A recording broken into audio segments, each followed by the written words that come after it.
The night air was cold. Akwugo stood at the edge of the old village well. Her wrapper clung to her body as the wind whispered around her.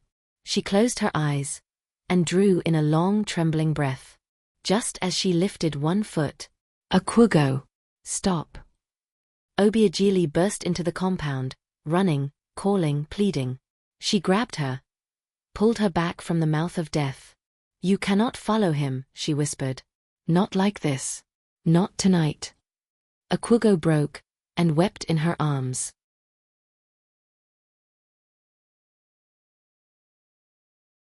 Days passed like wounded birds, slow and silent. Obiageli returned every morning, bringing water from the stream and food in small gourds. She swept Akwugo's compound, gathered the scattered clothes left behind by those who came to strip her husband's belongings, and rekindled the kitchen fire that had gone cold since his death. At first, Akwugo only watched, eyes empty, hands still. But one morning, as the sun crawled into the compound, she bent down and began to pick the dried leaves littering the ground. Her fingers trembled, but she gathered them one by one. Obiageli said nothing. She only smiled faintly and handed her a broom. Day by day, breath by breath, Akwugo began to live again, not fully, not loudly, but enough to rise from the floor and wash her face.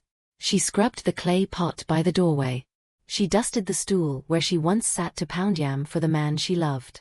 Grief remained her shadow, but she no longer walked with death beside her. Across the village, another fire burned, but not of sorrow. Dozie, younger brother of the late Okechukwu, sat cross-legged on a raffia mat as his wife, Nkoli, set a steaming bowl of pounded yam and onugbu soup before him. He grinned, tearing into the food greedily. Between mouthfuls, he spoke with pride. "Nkoli, listen well," he said, swallowing loudly. "You must prepare your mind. Very soon, Akwugo will enter this compound as your co-wife." Nkoli froze, the wooden spoon still in her hand. Her eyebrows shot up, but she said nothing. Dozie wiped his mouth with the back of his arm. "She is now mine by custom. My brother did not leave a child behind, and she is too fine to waste. You will welcome her when I bring her here."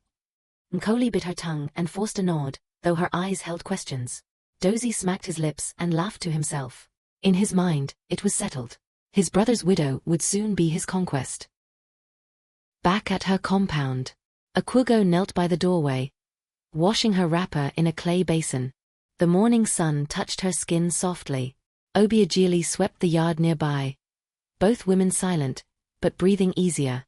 For the first time since death entered her home, Akwugo spoke. "Obi, thank you." Obiageli looked at her and whispered, "Your life is not over, Akwugo. Your story is not finished." Akwugo glanced toward the well in the distance, then turned her back to it. She was not whole. She was not healed. But she was no longer standing on the edge.